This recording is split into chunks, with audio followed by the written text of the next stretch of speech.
encuentran todos ustedes? Soy Claudia Romero y están en su programa Humanízate por una cultura en familia. Nos encontramos en la página web www.humanizate.mx. Salimos con nuestros canales de YouTube en Humanízate AC. Por favor, suscríbanse. Nuestro canal de Facebook, nuestra plataforma en redes sociales, Facebook Humanízate AC.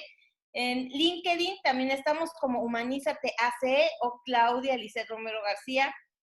¿Qué creen? En Instagram, aquellos que tienen Instagram y no siguen todo lo demás, también estamos en Instagram por Humanízate Radio. Por favor, den y sigan estos programas porque ¿qué creen? Que les va a ayudar a muchos. No sabemos a quién tenga la oportunidad o la necesidad de algún acontecimiento o alguna circunstancia que esté viviendo en su vida, pues importante o algún proceso difícil que esté viviendo, y el escuchar estos programas a lo mejor le puede dar una luz para poder sacar adelante pues esta situación que a veces pensamos que nos ahoga o que nos está limitando a sacar adelante la vida, pero a veces estos pequeñas chispitas o estos consejos o estas pláticas que uno escucha, pues nos dan cierta luz para poder sacar adelante la situación. Así es que yo les pido que por favor lo compartan y esta será una forma donde ustedes podrán pues apoyar una buena causa, como Humanízate AC, como asociación civil. Eso es lo que estamos queriendo lograr. Y hoy tenemos como invitada a Erika, que ya había estado con nosotros anteriormente, ¿verdad, Erika Benítez? Sí, por supuesto que sí. Feliz de estar con ustedes nuevamente. Muchas gracias por la invitación. No, hombre, pues yo encantada y nos gusta mucho que ya vas a estar colaborando con nosotros en este tema del área psicológica para poder un poquito profundizar y entender qué es lo que pasa a veces con las actitudes de las personas. Muchas veces no las entendemos, hasta nuestra propia familia no entendemos qué es lo que está pasando y esto a veces hace que pues nos agredamos unos a otros o que nos aislemos unos a otros en la convivencia. Y yo te agradezco muchísimo que puedas estar compartiendo y hablando de estos temas en Humanízate, que vamos a estar programando durante pues todo el año, ¿verdad? Nos vamos a seguir hablando sobre estos temas. Y también le doy las gracias a Mauricio Vargas, que está ayudándonos en toda el área técnica aquí en Humanízate como asociación civil. Está haciendo su servicio social y gracias, Mau, por estar también con nosotros todos los martes y jueves que estamos creando programas. Muchas gracias, Claudia, y bienvenida, Erika, Humanízate.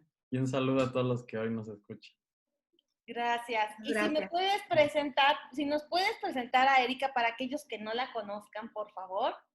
Claro que sí. Bueno, sobre el resumen curricular de Erika Benítez Camacho.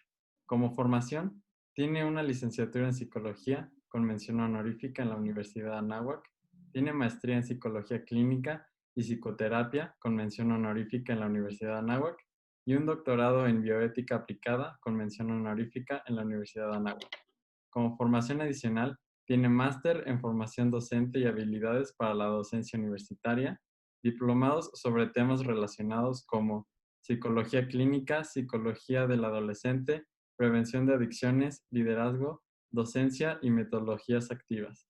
También tiene múltiples cursos como psicología y salud mental, los más recientes sobre adicciones y aspectos psiquiátricos y psicológicos asociados a COVID-19. Pertenece a distintas sociedades como a la Asociación Psiquiátrica Mexicana y la Académica Nacional Mexicana de Bioética. Ha sido partícipe de congresos nacionales e internacionales y como investigación es autora y coautora de artículos de investigación en revistas científicas con arbitraje nacional e internacional. Como experiencia laboral, tiene más de 15 años como psicoterapeuta en consulta privada, especialista en adolescentes y adultos, y actualmente es coordinadora del área clínica de la Facultad de Psicología de la Universidad de Anáhuac, México, con más de 15 años de experiencia docente. Bienvenida a Humanízate de nuevamente, Erika Benítez. Muchas gracias, Clau, y muchas gracias, Mau, por la presentación y por la invitación. Es un gusto de verdad para mí estar nuevamente con ustedes y poder hablar de estos temas que son tan relevantes. Claro, muchas gracias, como te decía, porque el tema de hoy es indispensable que lo tomemos y el tema será la importancia de la familia en el desarrollo individual y social.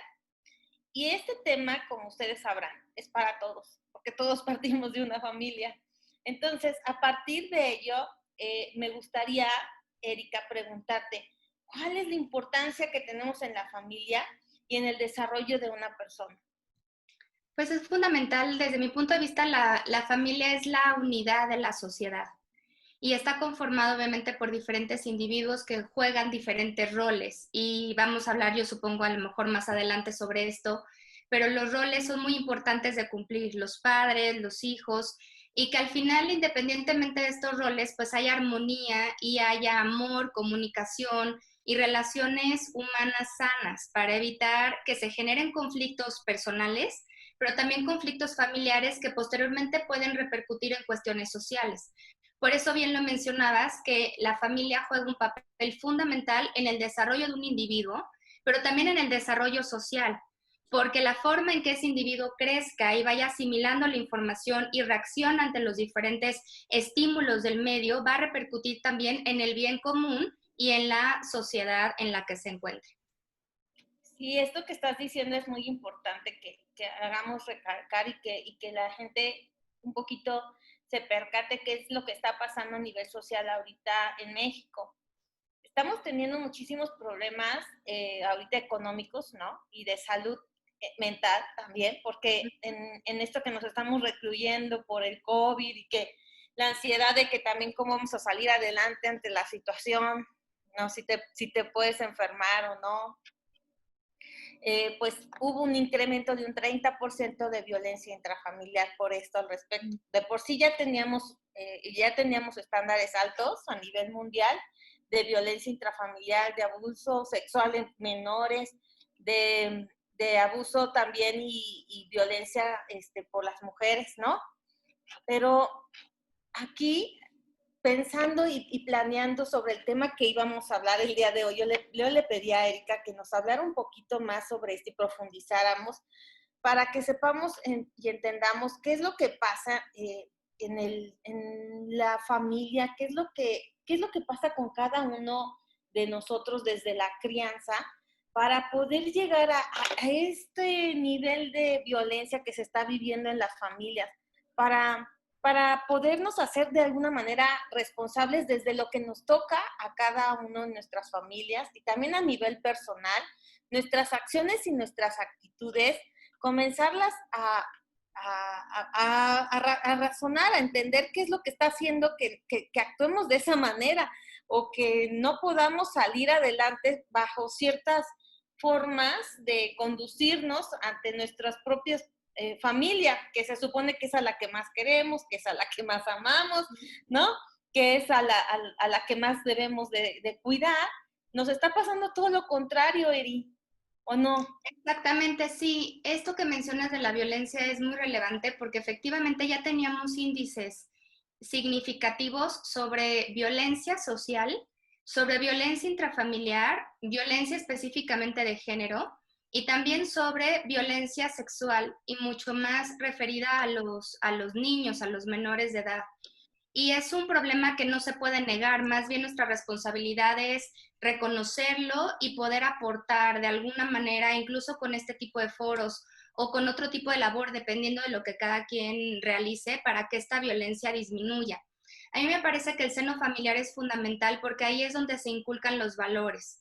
Va mucho más allá de una educación formal o de los grados académicos que se pueda tener, sino es donde realmente vemos reflejada la armonía, la empatía, la solidaridad y cómo nos tenemos que preocupar por el otro.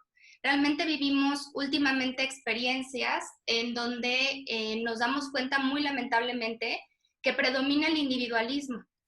Entonces, es lo que yo quiero hacer, como yo lo quiero hacer, sin importarme el que está al lado o sin importarme la persona que va manejando en el coche, por ejemplo, y que me encuentro en el tráfico, o incluso, como dices, dentro de la misma familia.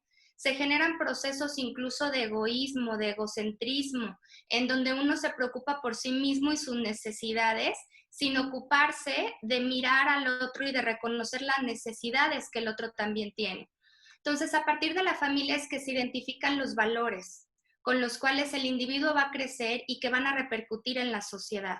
Es fundamental tener esta visión de solidaridad y tener buenas experiencias de crianza para disminuir los factores de riesgo de violencia o de incluso la posibilidad de desarrollar algún trastorno mental o la repetición de patrones de comportamiento, porque no me dejarás mentir que muchas veces escuchamos decir es que lo hago, a lo mejor impongo el castigo corporal, por ejemplo, a mis hijos porque así me educaron a mí.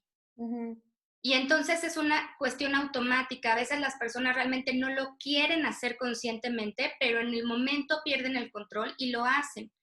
Entonces es esta posibilidad de reconocerse, de tener conciencia sobre uno mismo, sobre sus emociones, sobre la conducta y poder entender empáticamente qué efectos tiene nuestra conducta en el otro para, como bien mencionas, poderlo cambiar y poderlo ir modificando paso a paso de una manera gradual en beneficio de todos, mucho más ahorita que efectivamente pues estamos en confinamiento y que estamos conviviendo mucho más con las personas que más amamos, que son nuestros familiares.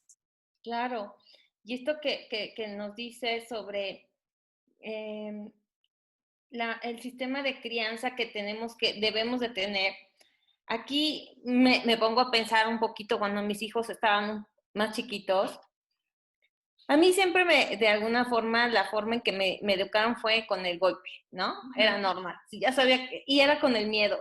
Ya sabía que si hacía algo mal, la corrección iba a ser con un golpe. O si sacaba malas calificaciones, lo mismo. Uh-huh. Y creo que la generación que yo tengo, que vivimos, estábamos por la misma. Era muy normal verlo. Era muy normal ir en el súper y ver si un niño hacía un berrinche, lo levantaban de los cabellos y ahí mismo les daban sus buenas, ¿no?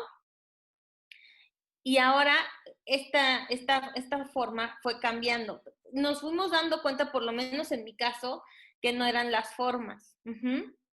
Pero creo que tampoco nos costó un poquito como entender hasta dónde ir poniendo los límites, hasta dónde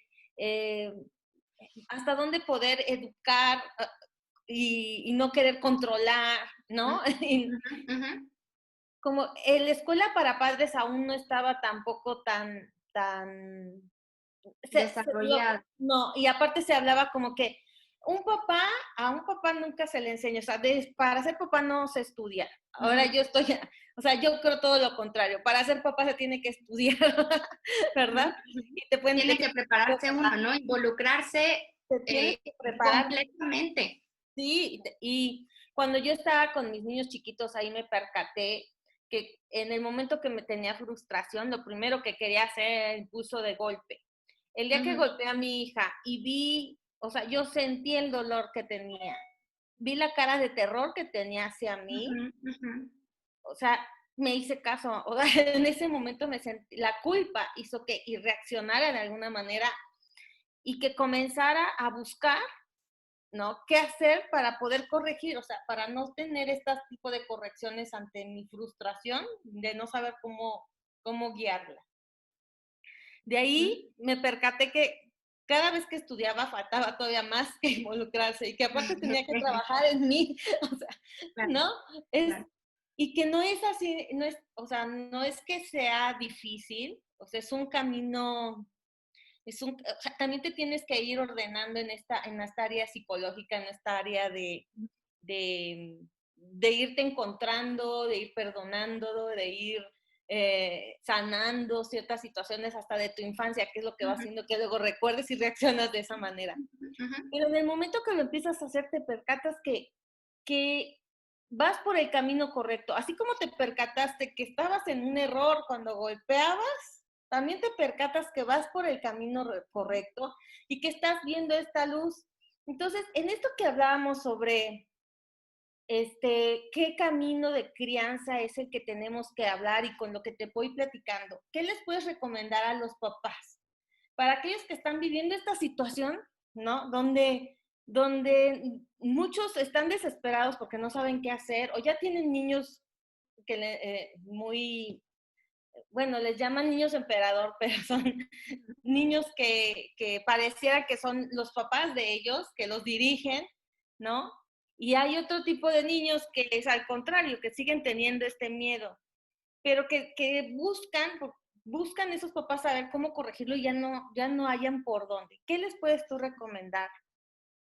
Mira, yo antes de la recomendación me gustaría apuntalar lo que tú dices. A mí me parece que la crianza ha ido cambiando conforme hemos ido avanzando en las generaciones, pero que desafortunadamente también se han perdido ciertos límites. Entonces, efectivamente, el castigo corporal no es una buena alternativa para criar un hijo porque efectivamente se genera temor en el niño y entonces el niño se va a reprimir y a lo mejor sí va a dejar de hacer ciertas cosas, pero eso al mismo tiempo va a impedir que se desarrolle sanamente, va a tener generalmente una autoestima más baja, un autoconcepto inseguro, pobre de sí mismo, y no es lo que buscamos. Pero por otro lado también hay como una tendencia en algunos casos a no poner límites a estos papás que dicen yo no soy un papá, que en algún momento lo platicábamos tú y yo en otra oportunidad, sino soy amigo de mis hijos, ¿no?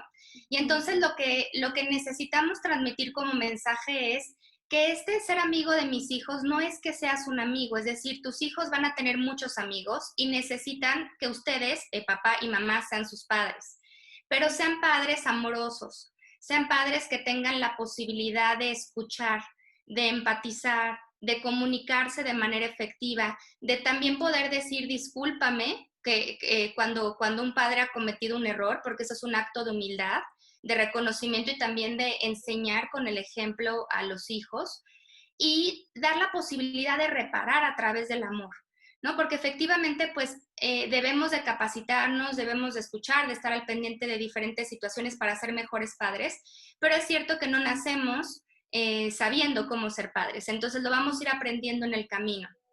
Necesitamos aprender a negociar con los hijos de acuerdo a las edades que tengan. No podemos tratar de la misma manera a un niño pequeño, a un niño en edad escolar o a un adolescente o incluso a un adulto joven. Necesitamos entender cuál es la etapa de vida por la que nuestros hijos están atravesando, que muchas veces se empalma con nuestra etapa de vida.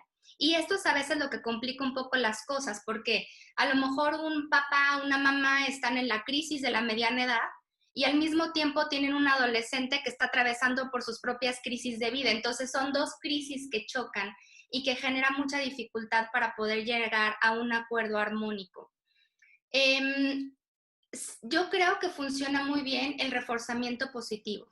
Es decir, cuando se hacen las cosas correctamente, cuando se dejan tareas establecidas, deberes que los niños deben de cumplir, incluyendo tareas que tienen que ver con el apoyo al hogar, a lo mejor nada más dejar tu ropa sucia en el bote para lavar, o a lo mejor recoger un poco tu cuarto, tender tu cama, es decir, de acuerdo a la edad de la que estemos hablando, y el niño va obteniendo eso, necesitamos reforzar positivamente y esto no significa comprar artículos, que también a veces se confunde un poco.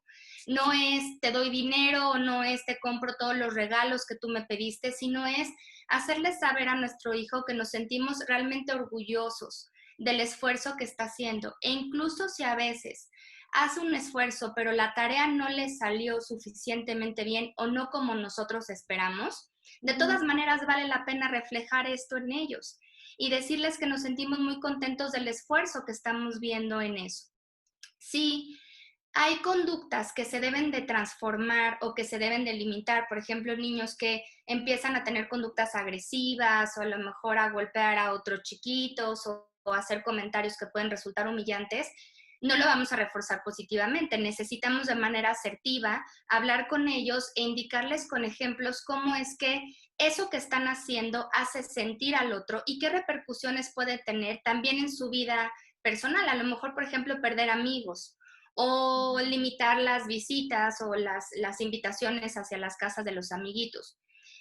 Y también en este punto se pueden quitar algunos premios o algunas cosas positivas sin llegar al castigo. Es decir, el niño tiene que saber que hay una rutina con la que se debe de cumplir diariamente y que a lo mejor tiene que despertarse, alistarse para la escuela, ir a la escuela, regresar, hacer sus tareas, pero si no hace la tarea, entonces no va a poder ver la televisión, por ejemplo, ¿no?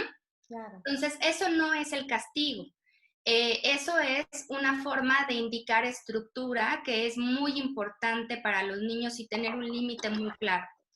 Si ya estamos notando, sin embargo, que estamos conviviendo con un chiquito o con un adolescente que ya es muy agresivo, que ya tiene conductas destructivas hacia otros niños o incluso hacia otros seres vivos, por ejemplo, animalitos, que los maltrate, que no sea capaz de identificar el sufrimiento que está generando en el otro, que no sea capaz de empatizar, que provoque peleas constantemente o que incluso se vaya de su casa de manera constante o presente otro tipo de alteraciones conductuales, yo sí recomendaría ya acudir con un especialista para que se pueda hacer una valoración profunda de qué está pasando con ese niño y también qué aspectos del área familiar están favoreciendo esa conducta. Porque pueden ser cuestiones activas, es decir, que el niño vea que en casa también se ejerce esa violencia, por ejemplo, del papá hacia la mamá o incluso de la mamá hacia el papá, ¿no? Porque generalmente nos enfocamos en la violencia del hombre hacia la mujer, pero también hay una violencia que hay que reconocer que se da hacia los hombres. Entonces hay que ver qué se está haciendo en casa para que se esté favoreciendo esto o qué no se está haciendo y que lleva a este tipo de conductas. Entonces, en esos casos que ya son más delicados, que ya son, pues que necesitan mucho más atención, ya vale la pena una valoración por parte de un especialista para poder atender el problema a tiempo y que no se genera una dificultad mucho mayor.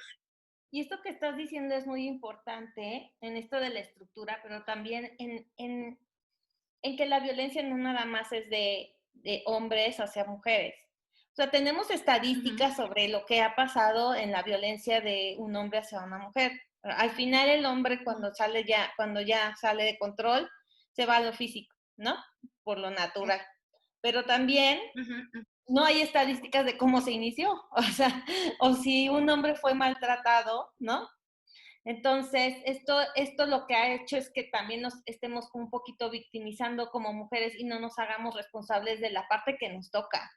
O sea, de la parte que nos toca en cuestión a entender si uno provocó o también tiene, cuál es el momento donde se provoca esta violencia o estas formas de convivencia que hace que lleguen a estos desabruptos tan altos y que lleguen a lo físico. Entonces, una vez decías, hay que acercarse a un profesional cuando ves que el niño ya está teniendo este problema en la dinámica familiar. Perdón. Pero también, ¿crees que sea importante? Bueno, yo lo veo como por mi profesión y considero que debe ser muy importante que los papás también acudan a una terapia, ¿verdad? Claro. Para saber qué es lo que está haciendo que se genere toda esta dinámica y esta estructura. Y aquí me quiero apoyar de ti para que me digas, ¿cuáles son los factores de riesgo familiares que pueden hacer que el desarrollo de una persona se fracture tan fuerte? O sea, que lleguen ya a tener un patrón de conducta tan violento como por ejemplo alguien que ya asesina en su adultez, tuvo que haber tenido ese proceso en su infancia muy violento, o alguien que no tiene nada de empatía. O sea, si nos podrías profundizar un poquito más para darnos cuenta de qué es lo que está pasando también en la sociedad. Cuando ya vemos este tipo de adultos que cometen actos delictivos, que son sanguinarios, que ejercen violencia sobre el otro, que hay crueldad de por medio, hablamos generalmente, porque claro, habría que identificar cada caso en particular, de un trastorno de personalidad antisocial. Pero evidentemente este trastorno no se generó de manera espontánea en la adultez, sino que se fue desarrollando durante la infancia a partir de diferentes experiencias dolorosas, difíciles de manejar y de mucha violencia en el periodo de desarrollo. Los factores de riesgo que yo consideraría, no solamente para estos casos tan extremos como sería el caso de un trastorno de personalidad antisocial, sino también para otro tipo de actuaciones violentas o con falta de empatía y de solidaridad, son justo que en la familia haya algún tipo de violencia. Y por eso necesitamos decir no a todo tipo de violencia, no solamente a la violencia física o a la violencia sexual, sino también a la violencia económica y a la violencia psicológica, sea ejercida por cualquier persona, es decir, no importa el género, en el sentido en que la violencia es reprobable en cualquier persona ejercida hacia otro ser humano, hacia otro ser vivo. Cuando pensamos en violencia, generalmente, como bien dices, pensamos en un golpe, ¿no? O pensamos a lo mejor en un insulto. Pero también hay un tipo de violencia que es un tanto invisible, que es la indiferencia. Y el que un niño, por ejemplo, no se sienta suficientemente amado, suficientemente querido, que no se le procure en sus necesidades básicas, pero también en sus necesidades emocionales, es otra forma de ejercer violencia. Y el niño va a crecer identificando que realmente no le importa a nadie y que por lo tanto él tampoco va a desarrollar esta identificación del otro como ser humano. Y por eso va a ser fácil expresarse de manera impulsiva o a lo mejor incluso a veces de manera metódica, pero violenta hacia otros. Porque se da una sensación en donde pues solamente esa persona importa y no importa todo lo que está alrededor. La violencia generalmente va de la mano de algunos trastornos psicológicos y del consumo de sustancias, que esto es muy relevante. Entonces, cuando hay consumo de sustancias, de alcohol o de algunas otras drogas, generalmente deriva en una situación violenta o en una permisividad de la violencia. Y por eso también es importante ser muy enfáticos en cuanto a que siempre, pero mucho más en este periodo de confinamiento, hay que cuidar mucho qué es lo que está pasando con nuestras emociones y cómo estamos teniendo fugas emocionales, porque puede ser que alguien se sienta un tanto decaído o incluso que sí tenga una depresión clínica y que se canaliza hacia el alcohol, por ejemplo. Y también estas conductas se ven, entonces los niños van aprendiendo mediante el moldeamiento y mediante el ejemplo que van observando de los papás y de la dinámica. Y la dinámica no es nada más lo que se dice, que esto es muy importante. Muchas veces los papás se sorprenden y dicen, pero es que no lo hemos hablado con los niños. Bueno, es que no se necesita hablar necesariamente para que el niño se dé cuenta que hay conflictos en casa. O para que el niño se dé cuenta que hay una situación de violencia en casa o una situación de indiferencia. La forma en que el adulto, como padre de familia, pueda resolver los conflictos es la forma en que el niño va a aprender también posteriormente a resolver los conflictos de acuerdo a la edad que va teniendo y que va enfrentando. Y por supuesto, si es un niño maltratado, si es un niño herido, si es un niño que ha sufrido algún tipo de abuso en la parte física y sexual, porque es lamentablemente muy común que esto ocurra con los menores de edad, pues va a ser un niño herido, que va a crecer con esa herida, con ese ser lastimado y no va a saber necesariamente cómo expresarse. En el mejor de los casos va a tratar de buscar ayuda y de ser diferente, pero generalmente se repite lo que conocemos. Y entonces ese niño conoce esos medios de resolución, muy entre comillas, de problemas o de enfrentamiento de las situaciones, eso mismo es lo que va a hacer con los demás.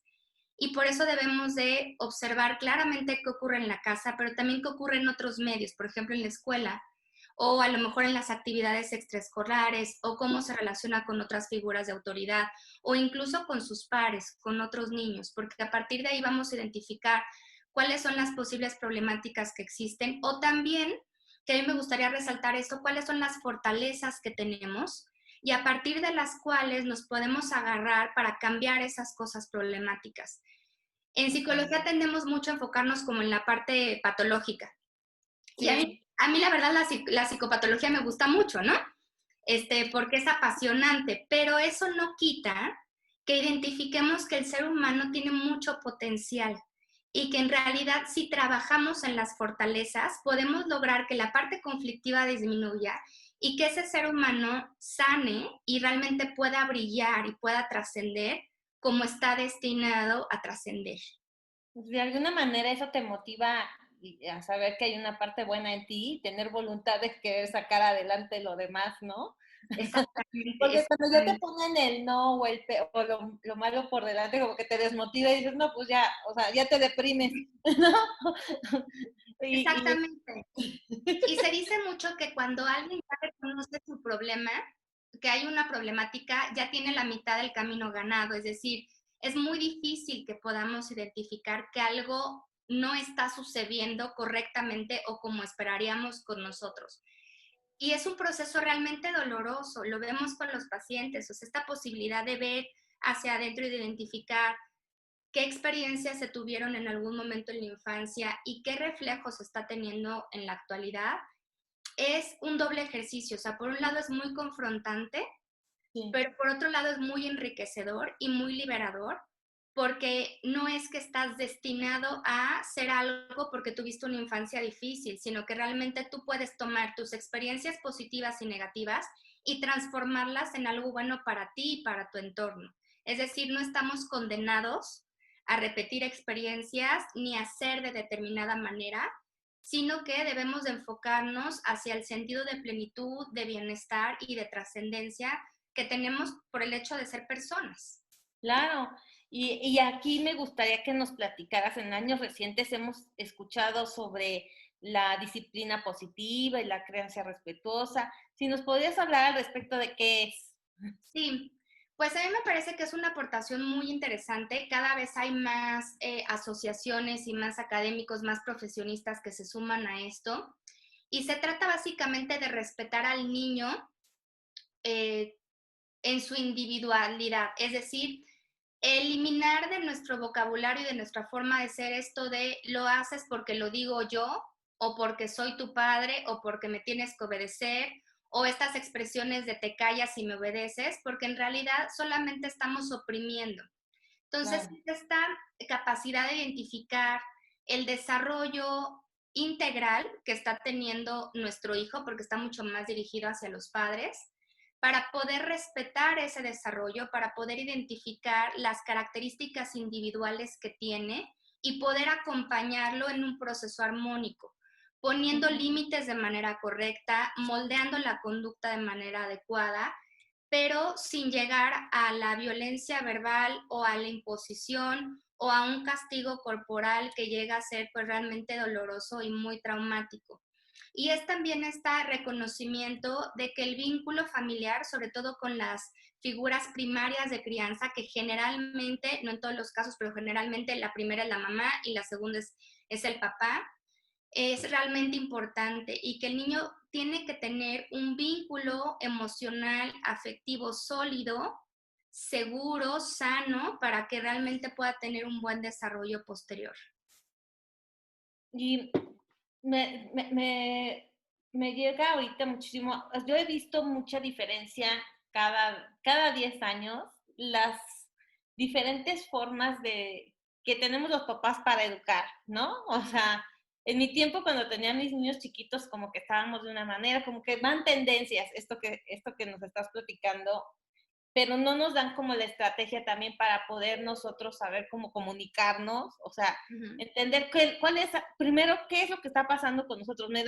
Lo he notado mucho en la terapia de pareja, que les cuesta muchísimo hasta ponerse de acuerdo, ¿no? Para poder dirigir al niño o para poder ellos mismos llegar a un acuerdo de cuáles son los valores que tienen y cuáles son los que van a predominar en los valores de la familia.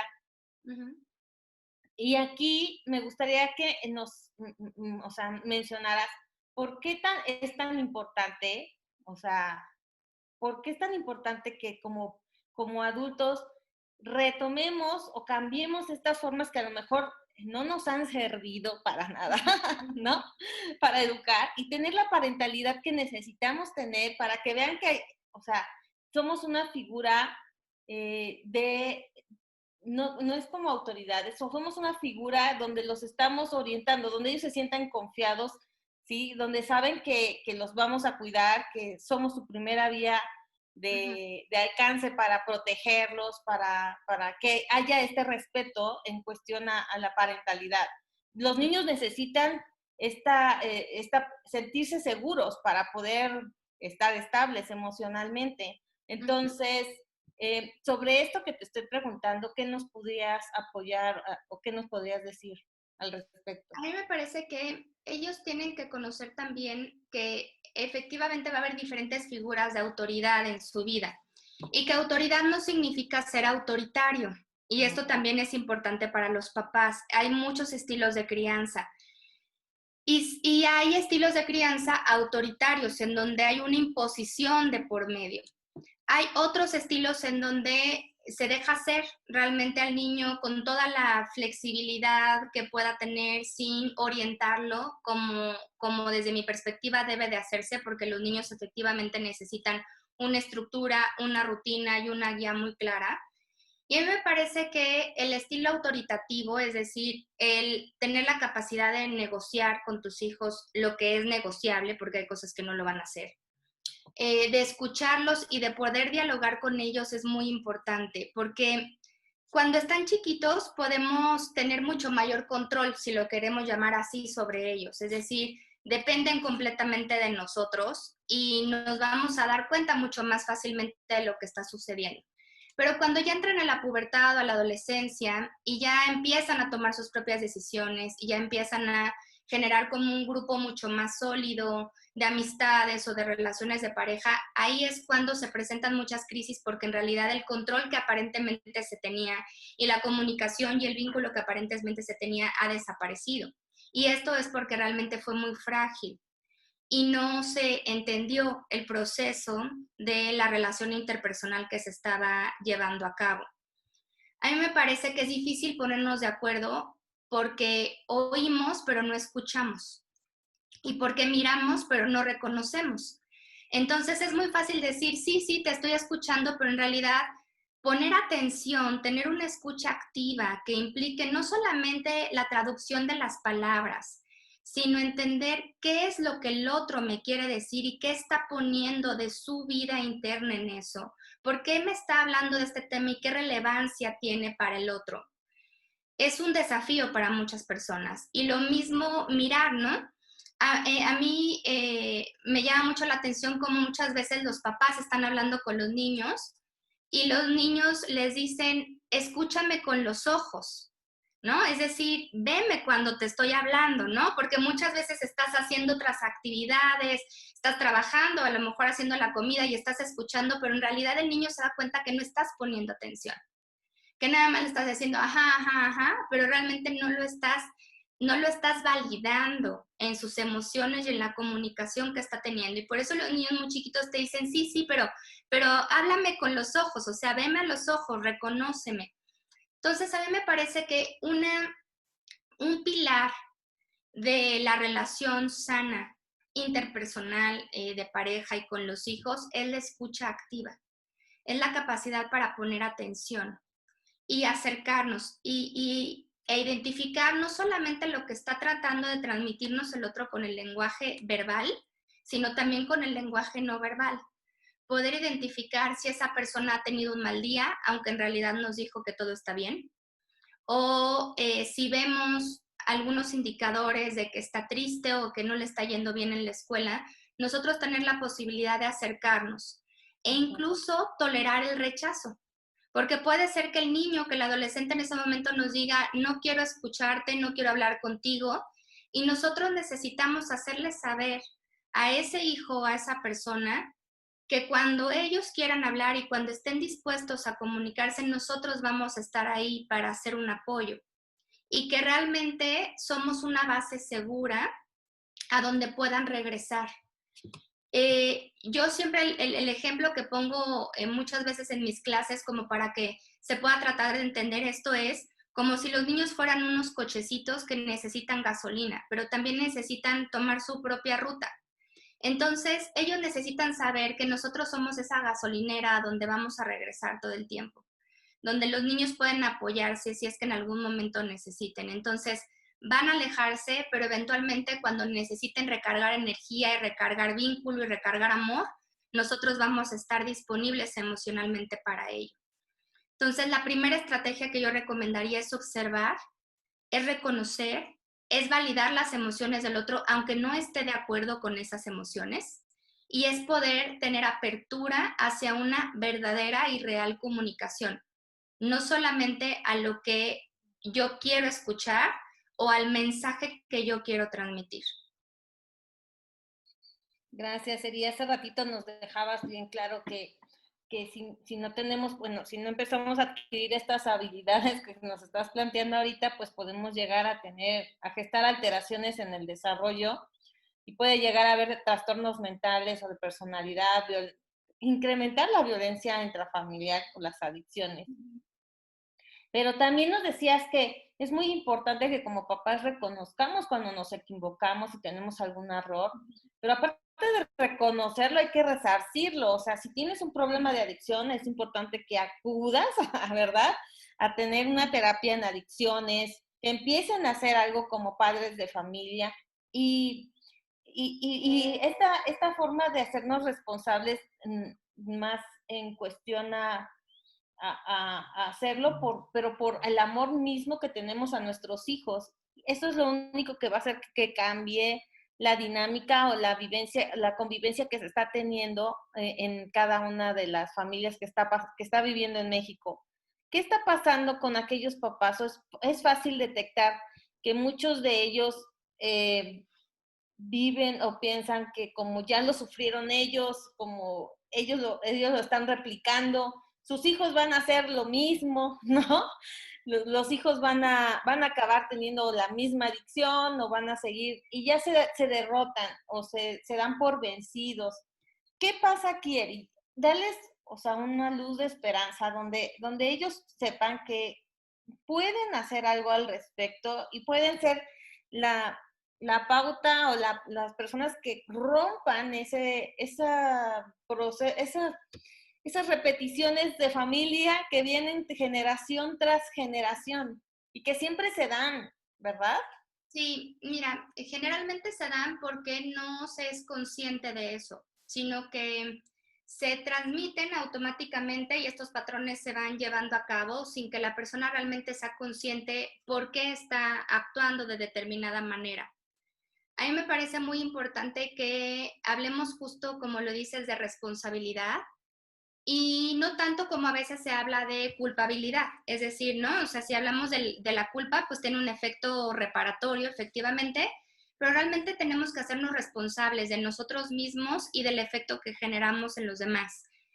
Tener hijos, desde mi punto de vista, pues es un privilegio, ¿no? Es un verdadero regalo, es una bendición, pero tenemos que asumir la responsabilidad de esa bendición y de poder criar a estos hijos con las mejores herramientas que tengamos, los más sanos posibles y con una posibilidad de guiarlos siempre hacia el bien, hacia que sean seres humanos de bien.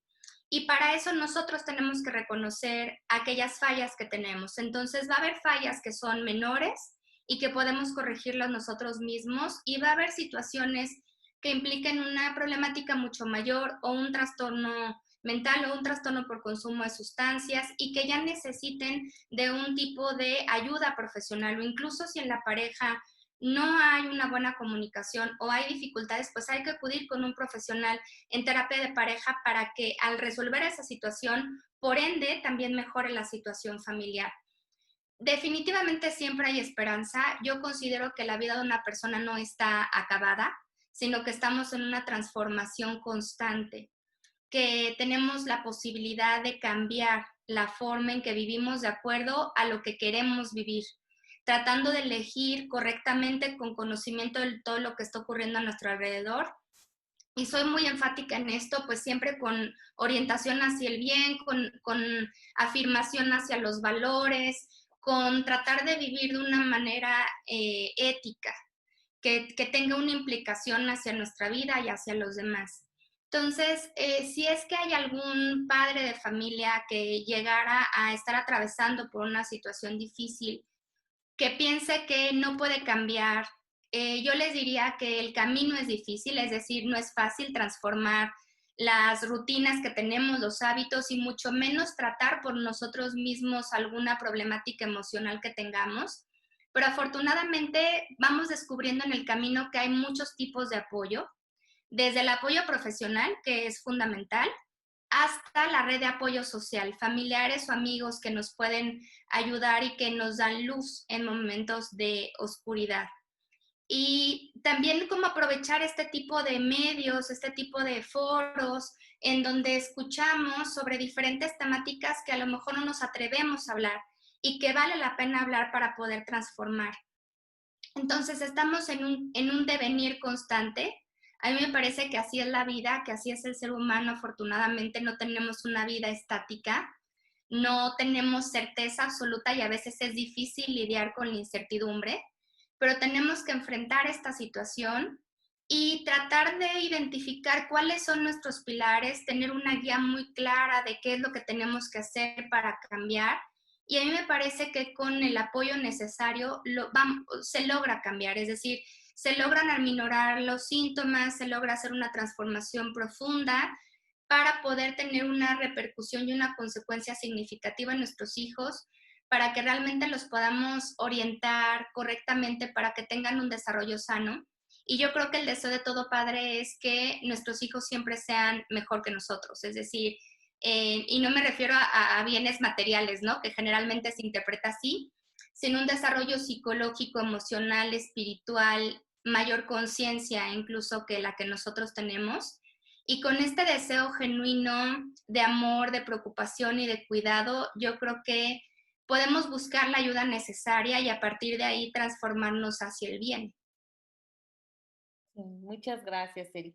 Pues yo creo que esto que nos estás diciendo es muy importante. Todos, bueno, todos somos seres que vivimos o queremos el bien y lo mejor para cada uno y también para nuestros seres queridos, pero también tenemos esta facultad de equivocarnos, porque es una facultad porque a partir de los errores también te vas dando cuenta, ¿no?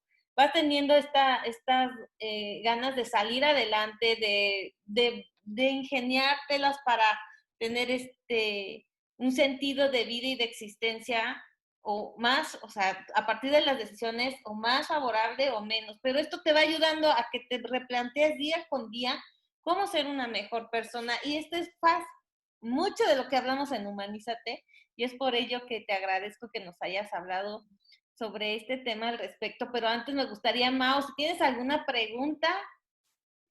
Bueno, sí, Erika, a mí me interesaría saber cuáles son, ahorita que estamos encerrados todos en casa y conviviendo, algunos principios básicos de convivencia entre los familiares. A mí me parece que varía mucho dependiendo de la situación que cada quien viva. Sería muy injusto de mi parte generalizar porque hay personas que afortunadamente tenemos una situación tranquila en el sentido en que tenemos la posibilidad de continuar con un trabajo, de tener certeza económica, certeza alimentaria, y que hay gente, muchísimas personas que lamentablemente están atravesando por situaciones sumamente difíciles, económicas, familiares, de salud, que han perdido a pues seres queridos, no necesariamente por COVID, pero también obviamente por COVID, y que eso, bueno, esto sería como otro tema, pero que hace que el duelo se vuelva muy complejo, que hay personas que viven hacinadas y que tienen que estar literalmente pegadas todo el tiempo. Y todas estas situaciones sociales y circunstanciales vuelven mucho más compleja la realidad. Dentro de la situación que cada quien tenga y que por eso pues tenemos que identificar la situación particular de cada uno, a mí me parece que tenemos que tratar de convivir de la mejor manera posible teniendo nuestros propios espacios, es decir, hay momentos para convivir, hay momentos en donde tenemos que seguir realizando nuestro trabajo, hay otros momentos que debemos de disfrutar en compañía de nuestros familiares, de nuestros hijos, y hay momentos también para que cada uno de nosotros podamos estar solos, ¿no? Y me refiero a la soledad, no a la desolación, es decir, a esta posibilidad de encontrarse con uno mismo sin tener compañía física del otro. Es una oportunidad para poder observar mucho más detenidamente cosas que a lo mejor por la rutina o por el ajetreo diario no habíamos visto.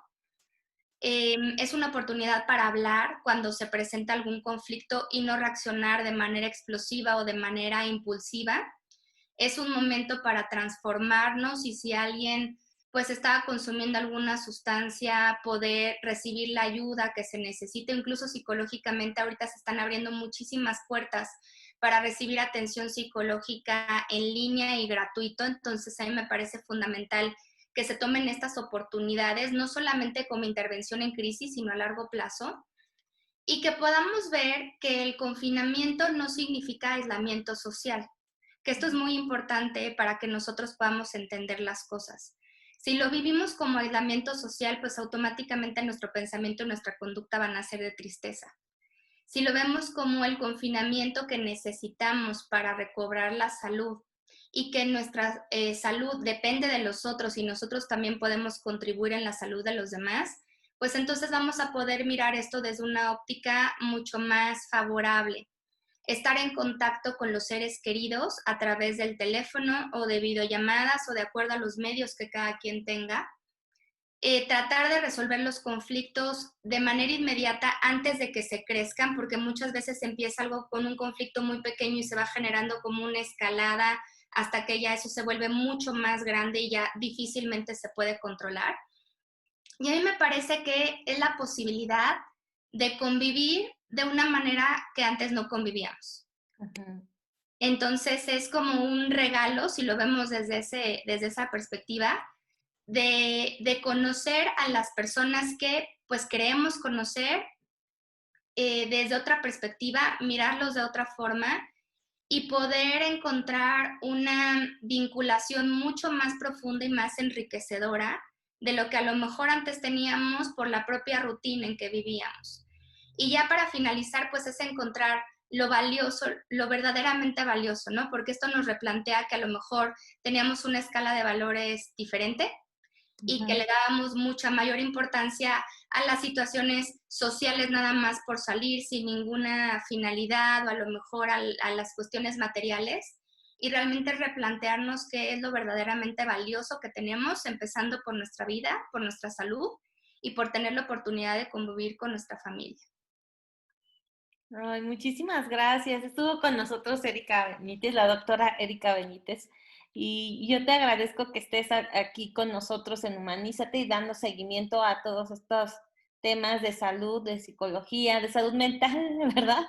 Que a veces no la... Muchas veces no le hacemos mucho caso, pero es a lo primero que le tenemos que hacer caso si necesitamos tener estabilidad y poder estar lo mejor posible en nuestros días. Hay que hacerle caso a nuestra salud mental.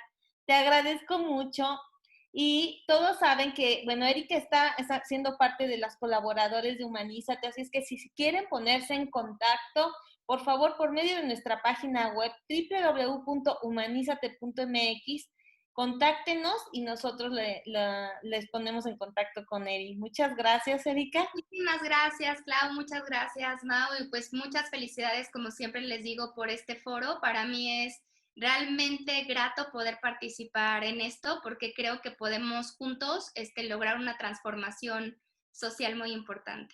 Sí, necesitamos echarle todas las ganas. Todos nos equivocamos. Nada más hay que resarcir. Ahí es donde viene lo complejo, pero no es imposible. No es imposible. Sí duele a veces un poquito, pero duele menos que si tenemos el mismo problema acarreándolo durante toda nuestra vida, morimos con los mismos problemas. Hay que darle este saborcito a la vida resolviéndolos, ¿verdad? Pues sí. Bueno, pues muchísimas gracias por la invitación. Gracias. En un momento volver a encontrarnos por acá. Muchas gracias. Y yo les agradezco a todos nuestros radioescuchas que nos siguen martes y jueves por nuestras redes sociales. Mau, ¿podrías dar nuestras redes sociales? Claro que sí, nuestras redes sociales son en Facebook, LinkedIn y YouTube. Estamos como Humanízate AC, en Spotify como Humanízate, en Twitter como Humanízate Radio y en Instagram como Humanízate Radio. Muchas gracias. Y gracias por seguirnos. Acuérdense, hay que hacer, si quieren hacer algo bueno, compartan los programas, compártanlos, por favor. No sabemos a quién le puede llegar y a lo mejor ese día llega el cambio en su vida tan importante y rezarse los problemas que tenga en su vida en ese momento. Pues que tengan un excelente día, Dios me los bendiga y les mando un beso y un abrazo. Hasta luego.